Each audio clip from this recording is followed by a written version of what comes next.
শিব, যাকে আমরা মহাদেব নামে চিনি, তিনি শুধু ধ্বংসের দেবতা নন, বরং তিনি এক শক্তিশালী, অদ্বিতীয় ও পূর্ণাঙ্গ ব্যক্তিত্বের প্রতীক। মহাদেব আমাদের জীবনে সকল ক্ষেত্রে সংকটের সময় এবং চরম দুঃখের মুহূর্তে সাহস, শক্তি এবং আস্থা প্রদান করেন।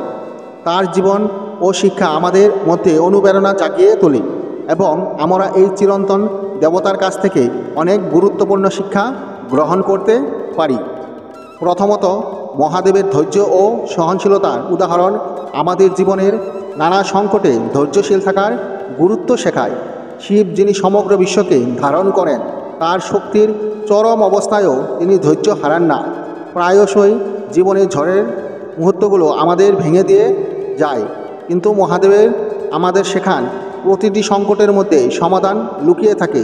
ধৈর্য আমাদের সেই সমাধানের দিকে নিয়ে যায়।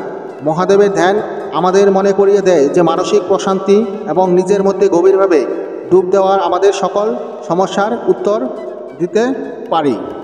দ্বিতীয়ত, মহাদেব সর্বদা শক্তি ও সাহসের প্রতীক। তার ত্রিশূল শুধু একটি অস্ত্র নয়, এটি প্রতীকী অর্থে আমাদের চেতনা শক্তিকে জাগিয়ে তুলতে এবং জীবনের সমস্ত বাধা অতিক্রম করতে প্রেরণা দেয়। শিবের তৃতীয়ত নয়ন আমাদের জীবনকে আলোকিত করার নির্দেশনা দেয়। এটি প্রতীকভাবে আমাদের ইঙ্গিত দেয় যে সমস্যার গভীর দেখার জন্য এক বিশেষ দৃষ্টির প্রয়োজন। আমরা অনেক সময় সমস্যার সমাধান চেয়ে তার বাইরের দিকটাকে বড় করে দেখি, কিন্তু মহাদেবের শিক্ষা আমাদের সমস্যার মূলে যাওয়ার এবং সেখান থেকে সমাধান খুঁজে নেওয়ার পরামর্শ দেয়। তৃতীয়ত, মহাদেবের সততা ও সাদাসিধা জীবন আমাদের জীবনের প্রামাণিকতা এবং সরলতার গুরুত্ব শেখায়। তিনি সবসময় এক সাধারণ চেহারায় সাদা ছাই মাখা শরীর এবং বাঘের ছাল পরিধান করে থাকেন। তার এই রূপ আমাদের শেখায় যে জীবনের বাহ্যিক সমৃদ্ধি বা বৈভবের চেয়ে মানসিক ও আধ্যাত্মিক সমৃদ্ধি বেশি মূল্যবান। আমরা প্রায়শই বাইরের জিনিসপত্রের আমাদের সুখ খুঁজে পাই, কিন্তু মহাদেবের জীবন আমাদের শেখায় যে প্রকৃত সুখ আমাদের অন্তরে নিহিত। চতুর্থ, মহাদেবের সংযম এবং আত্মনিয়ন্ত্রণের ক্ষমতা আমাদের জীবনে এক মহৎ শিক্ষা প্রদান করে।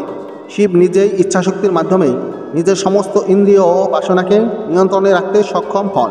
তিনি বিষ পান করেছিলেন, কিন্তু সেই বিষকে নিজের মধ্যে ধারণ করে তিনি সবার কল্যাণ করেছিলেন। এটি আমাদের শেখায় যে জীবনের সকল বিষাদকে আমাদের মনোবলের মাধ্যমে গ্রহণ করতে হবে এবং সেই বিষকে সঠিকভাবে পরিচালনা করতে হবে, যাতে তা অন্যদের ক্ষতি না করে। এটি সংযমের এবং আত্মনিয়ন্ত্রণের এক দুর্দান্ত উদাহরণ। পঞ্চমত, মহাদেব আমাদের ক্ষমা এবং প্রেমের ভিক্ষা দেন। তিনি যাদের প্রয়োজন তাদের সহায়তা করেন, তাদের মাঝে কোনো পার্থক্য করেন না। মহাদেবের এই নিঃস্বার্থ প্রেম আমাদের সমাজে ভেদাভেদ দূর করতে এবং মানবিকতা প্রতিষ্ঠায় সাহায্য করে। শিবের চরিত্রের এই উদারতা ও মহত্ব আমাদের জীবনে সহানুভূতি সহ মর্মিতার শক্তি তৈরি করে। মহাদেবের আরও একটি গুরুত্বপূর্ণ শিক্ষা হলো পরিবর্তনকে আলিঙ্গন করা। ধ্বংসের দেবতা হিসেবে তিনি আমাদের শেখান যে প্রতিটি ধ্বংস নতুন সৃষ্টির পথপ্রদর্শক। জীবনের কোনো শেষ নেই, বরং প্রতিটি অবসানের পর একটি নতুন সূচনা অপেক্ষা করে। তাই যখন কোনো কিছু আমাদের জীবনে শেষ হয়, আমরা হতাশ না হয়ে সেই শেষের মধ্যে থেকে নতুন কিছু সূচনা বের করতে পারি। শিবের উপাসনা কেবলমাত্র ধর্মীয় অনুশীলনে নয়, বরং এটি আমাদের দৈনন্দিন জীবনে প্রাসঙ্গিক। মহাদেব আমাদের জীবনের প্রতিটি মুহূর্তে সাহস, স্থিরতা এবং জীবনের প্রতিটি ইতিবাচক মনোভাব তৈরি করার প্রেরণা দেন। তার চরিত্রের মধ্যে আমরা এমন কিছু গুণাবলী খুঁজে পাই যা আমাদের জীবনে সফলতা, সুখ এবং আধ্যাত্মিক শান্তি আনতে পারে। মহাদেবের শিক্ষা আমাদের স্মরণ করিয়ে দেয় সত্যিকারের সফলতা বাহ্যিক অর্জনের নয়, বরং নিজের চেনা ও নিজের জীবনের উদ্দেশ্যের পূরণের মধ্যে নিহিত।